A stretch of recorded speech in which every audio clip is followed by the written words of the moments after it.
bribones embotellados en la lógica formal, al leer estas líneas calificarán estas fórmulas despectivamente diciendo que son ilógicas y absurdas. Las gentes de mente lunar son incapaces de comprender la lógica superior del hombre solar. Ahora comprenderéis, querido lector, por qué motivo los bribones se convierten en verdaderos asnos cuando tratan de interpretar las antiguas teogonías. La mente lunar es un verdadero asno en el cual debemos montar, si es que de verdad queremos entrar victoriosos en la Jerusalén celestial en Domingo de Ramos. Capítulo 32, el cuerpo causal. Hemos llegado con este capítulo al mundo causal, al mundo maravilloso de la voluntad consciente, a la región electrónica. Allá abajo, en el mundo molecular, al otro lado del mal río, existe un lugar triste, no por los martirios, sino por las tinieblas donde en vez de lamentos como gritos, solo se escuchan tristes suspiros. Allí en ese limbo del mundo molecular vive Virgilio el poeta de Mantua, maestro del Dante florentino, allí residen todos esos inocentes párvulos del pseudo-esoterismo y del pseudo-ocultismo que no fueron lavados del pecado original, que creyeron que podrían autorrealizarse a fondo, sin necesidad de trabajar con el Maituna en la novena esfera, que cometieron el error de no vestirse con las tres virtudes santas, los tres cuerpos solares: astral, mental y causal. En nuestros dos precedentes capítulos estudiamos los cuerpos solares, astral y mental, ahora vamos a estudiar el cuerpo de la voluntad consciente, el cuerpo causal. Nuestros estudiantes gnósticos necesitan tener mucha fe y cubrirse bien con las tres virtudes santas, si es que de verdad no quieren continuar en el limbo. El fakir oriental lucha en forma espantosa por desarrollar en sí mismo la fuerza de la voluntad. Todo el camino del fakir consiste en múltiples prácticas físicas increíblemente difíciles. Cualquier fakir es muy capaz de tenerse quieto en cualquier posición difícil durante horas, meses y años, o se sienta sobre un hormiguero bajo un árbol, o bajo los inclementes rayos del sol tropical. Cualquier fakir es muy capaz de sentarse con los brazos abiertos en forma de cruz sobre una piedra desnuda bajo el sol, o entre espinas y abrojos durante meses o años enteros. Por medio de todas estas torturas físicas, el fakir desarrolla el poder de la voluntad en forma realmente terrible, pero no logra fabricar el cuerpo de la voluntad consciente o cuerpo causal, porque eso es un problema 100% sexual. Si el cuerpo de la voluntad consciente o cuerpo causal pudiera fabricarse con las torturas físicas del fakir, entonces de acuerdo con la ley de correspondencias y analogías y en obediencia a la máxima hermética, tal como es arriba es abajo, tendríamos que decir que también el cuerpo de carne y hueso puede fabricarse con tales prácticas, y en consecuencia el acto sexual del padre y de la madre saldrían sobrando. Afirmar semejante absurdo, sería de hecho la consecuencia lamentable de una idea equivocada. Solo en la fragua encendida de Vulcano puede fabricarse el cuerpo de la voluntad consciente o cuerpo causal. Mediante el Maituna, en la novena esfera, podemos y debemos darle al hidrógeno sexual Si-12 un tercer shock muy especial para pasarlo a una cuarta octava superior. Do, re, mi, fa, sol, la, si. La cristalización del hidrógeno sexual Si-12 en la forma extraordinaria del cuerpo causal o cuerpo de la voluntad consciente se realiza de acuerdo con las 7 notas de la escala. El cuerpo astral solar nace en la tercera iniciación del fuego, el cuerpo mental solar nace en la cuarta iniciación del fuego. El cuerpo causal o cuerpo de la voluntad consciente nace en la quinta iniciación del fuego. Poseer un cuerpo causal, un cuerpo de la voluntad consciente, equivale a convenirse en Mahatma, en adepto de la logía blanca. La primera iniciación del fuego ocurre cuando la serpiente del cuerpo físico hace contacto en el campo magnético de la raíz de la nariz con el átomo del padre. La segunda iniciación del fuego viene cuando la serpiente del cuerpo vital hace contacto con el átomo del padre en el campo magnético de la raíz de la nariz. La tercera iniciación del fuego sucede cuando la serpiente del cuerpo astral llega a la tercera cámara del corazón, después de haber pasado por el Amrita Nadi. La cuarta iniciación del fuego adviene cuando la serpiente del cuerpo mental llega a la cuarta cámara secreta del corazón, después de haber pasado del cerebro al cardias por el Amrita Nadi. La quinta iniciación es un evento cósmico maravilloso que ocurre cuando la quinta serpiente, o sea, la culebra del cuerpo causal, llega a la quinta cámara esotérica del cardias después de haber alcanzado el cerebro. El quinto festival cósmico es espléndido, el recién nacido niño causal es llevado al templo en el carro de los siglos. El altar es revestido para este glorioso evento, con el paño sagrado de la Verónica, en el cual resplandece el divino rostro coronado de espinas. El paño de la Verónica representa a la voluntad Cristo, al cuerpo de la voluntad consciente. La voluntad Cristo solo sabe hacer la voluntad del Padre, así en los cielos como en la tierra. Padre mío, si es posible pasa de mí este cáliz, mas no se haga mi voluntad sino la tuya. Entre las ruinas arcaicas de la Edad de Bronce se han encontrado muchas cabezas con coronas de espinas, esculpidas en la roca viva. La figura del Exeomo no tiene una corona tan solo para recordarnos el hecho histórico del martirio de nuestro adorable Jesús el Cristo, sino para indicarnos la necesidad de fabricar el cuerpo solar de la voluntad Cristo. Es urgente saber, es necesario comprender, que el cuerpo causal es un organismo inefable que también necesita alimento para su nutrición y crecimiento. El alimento del cuerpo causal o cuerpo de la voluntad consciente, es el hidrógeno 6.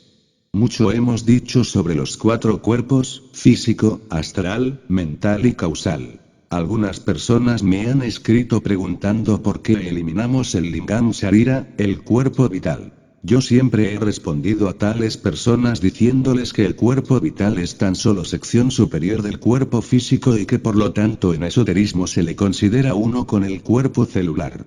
Los clarividentes inexpertos confunden a los cuerpos lunares con los cuerpos solares y hasta caen en el error de creer que la pobre bestia intelectual llamada equivocadamente hombre, tiene ya una constitución septenaria perfecta. Resulta lamentable que los clarividentes inexpertos confundan el Buddhata depositado entre los cuerpos protoplasmáticos lunares, con el auténtico y legítimo cuerpo causal o cuerpo solar de la voluntad consciente. El Buddhata, la esencia, es tan solo una fracción del alma humana en nosotros. Resulta absurdo confundirlo con el cuerpo causal. En cierta ocasión mi real ser, el íntimo, sentóse ante la mesa del banquete con 2 personas más. La primera era mi Buddhi, mi valquiria, la otra era yo mismo, el alma humana vestida con el cuerpo causal. Tomó el Señor la palabra y dijo: yo tengo 2 almas. La primera, Buddhi, es el alma espiritual y es femenina. La segunda es el alma humana y es masculina. El alma humana es la que trabaja. Mientras el alma humana trabaja, el alma espiritual juega. Esa es mi doctrina. Esta lección me la enseñó mi real ser Samael en el mundo causal, o mundo de la voluntad consciente. Capítulo 33, el nacimiento segundo. En nuestro pasado capítulo dijimos que el ser, el íntimo, el espíritu divino de cada criatura viviente, tiene 2 almas. Buddhi y Manas superior. El ser en sí mismo es Atman, el inefable. Si cometiéramos el error de darle los calificativos de yo superior, alter ego, yo subliminal, ego divino, etc., cometeríamos una blasfemia, porque eso que es lo divinal, lo real, jamás puede caer en la herejía de la separatividad. Superior o inferior son 2 secciones de una misma cosa. Yo superior, yo inferior son 2 secciones del mismo ego pluralizado, Satán. El ser es el ser y la razón de ser del ser, es el mismo ser. El ser trasciende a la personalidad, al yo, y a la individualidad. Atman, el ser, se desdobla a sí mismo en Buddhi y Manas. Buddhi es nuestra valquiria, nuestra esposa divina, la Beatriz del Dante. El alma espiritual, Manas, el Manas superior equivocadamente llamado ego causal en la teosofía, es el alma humana, el esposo eterno de la valquiria. Buddhi y Manas, son realmente las 2 almas gemelas, los 2 peces del signo zodiacal de Piscis entre las aguas profundas de la eterna madre espacio. Los opuestos masculino-femenino, se concilian en la monada para formar la tríada inmortal, Atman Buddhi Manas. La inmortal tríada de toda criatura lunar, no está encarnada, vive libremente en la Vía Láctea, pero está conectada al cuerpo físico por el famoso Antakarana, el hilo de la vida, el cordón de plata. El pobre animal intelectual equivocadamente llamado hombre, solo posee dentro de sus cuerpos protoplasmáticos lunares y embotellada en el yo pluralizado, una fracción del alma humana, la esencia, el Buddhata. Así como Atman se desdobla en el Buddhi y en el Manas superior, así también este último se desdobla en el Buddhata, en la esencia. El pobre animal intelectual ciertamente no podría encarnar en sí mismo y dentro de sí mismo a su inmortal tríada, porque como solo tiene cuerpos internos protoplasmáticos lunares, es claro que no resistiría el tremendo voltaje electroespiritual de Atman Buddhi Manas, y moriría. Quien quiera encarnar en sí mismo y dentro de sí mismo su alma total, su divina tríada inmortal, debe bajar primero a la novena esfera, el sexo, para crear sus cuerpos electrónicos solares. En Atman vive Isabel. En este instante me viene a la memoria la partícula Is, el principio femenino eterno y los misterios isíacos. Abel es el noble esposo de la amada eterna, el alma humana. Encarnar a la inmortal tríada divinal significa de hecho salir de la novena esfera, y nacimiento segundo. El niño que nace, sale de la matriz, quien nace en los mundos superiores, sale de la novena esfera, el sexo. Quien alcanza el segundo nacimiento, ingresa al templo de los dos veces nacidos. Quien llega al segundo nacimiento debe renunciar al sexo para toda eternidad. El acto sexual está absolutamente prohibido a los dos veces nacidos. Quien violare esta ley perderá sus cuerpos solares y caerá en el valle de la amargura. Quien llega a ese nacimiento segundo del cual habló Jesús a Nicodemus, ingresa de hecho y por derecho propio al magis regnum, regnum Dei. Nadie podría ingresar al reino, vestido con vestiduras de mendigo, con harapos lunares. Conozco el caso de una dama adepto que fabricó sus vestiduras de gala, sus cuerpos solares, en 10 años de trabajo intenso en la novena esfera. Esa dama es ahora un habitante del reino y convive con los Elohim. Es difícil fijar el tiempo preciso para el nacimiento segundo, esto depende de la calidad del trabajo. Algunos pueden alcanzar el segundo nacimiento en 15 o 20 años de trabajo intenso en la novena esfera. Otros pueden demorar mucho más. Recordad, hermanos gnósticos, que nuestro lema divisa es telema, voluntad. La autorrealización íntima es solo para los hombres y mujeres de telema. Ante todo, dos veces nacidos se abren dos caminos, el de la derecha y el de la siniestra. El camino de la derecha es para los que trabajan en la disolución del yo. La senda siniestra es para los que cometen el error de no trabajar en la disolución del yo.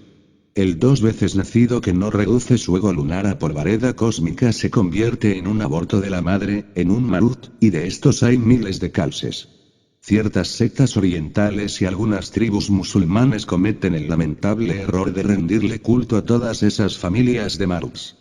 Todo todo Hanasmusen, pronúnciese la H como J, tiene de hecho dos personalidades, la blanca y la negra, la solar y la lunar, el íntimo, el ser vestido con los cuerpos electrónicos solares es la personalidad solar blanca, del Hanasmusen, el yo pluralizado vestido con los cuerpos protoplasmáticos lunares es la personalidad negra lunar, del Hanasmusen. Estos maruts tienen pues doble centro de gravedad. Comprender cada uno de nuestros defectos psicológicos en todas y cada una de las 49 regiones del subconsciente es vital, pero no alcanza a ser suficiente para la eliminación de todas esas entidades sumergidas que personifican nuestros errores. La mente no puede cambiar radicalmente nada. La mente puede darse el lujo de esconder sus propios errores, de justificarlos, de condenarlos, de pasarlos de un departamento de la mente a otro, etc., mas no es capaz de disolverlos, de eliminarlos. Se necesita de una ayuda extra, un auxilio especial, alguien que saque, que extraiga, que expulse esos yoes, esas entidades sumergidas que personifican nuestros errores psicológicos y que las lance a los mundos infiernos. Afortunadamente cada uno de nosotros tenemos una madre cósmica, particular, una madre divina. Ese punto magnético de la madre espacio, ese punto madre, de donde surgió el ser, Atman, es de hecho la raíz misma de la monada, la madre particular de la monada. Ese punto matemático, ese punto mater, es en sí mismo inmensurable y existe en forma más real que todo aquello que es mesurable. La mensurabilidad es fuera de toda duda una indicación demasiado burda de existencia, porque la mensurabilidad misma es un concepto demasiado condicionado. En una pagoda budista de la China me enseñaron los monjes una forma muy especial de oración, una asana o postura sagrada para pedir al Buda íntimo y de hecho a la Madre Cósmica particular del Buda íntimo. Indicación. Primero. Arrodíllese. Segundo, siéntese sobre sus talones al estilo musulmán. Tercero, abra sus brazos en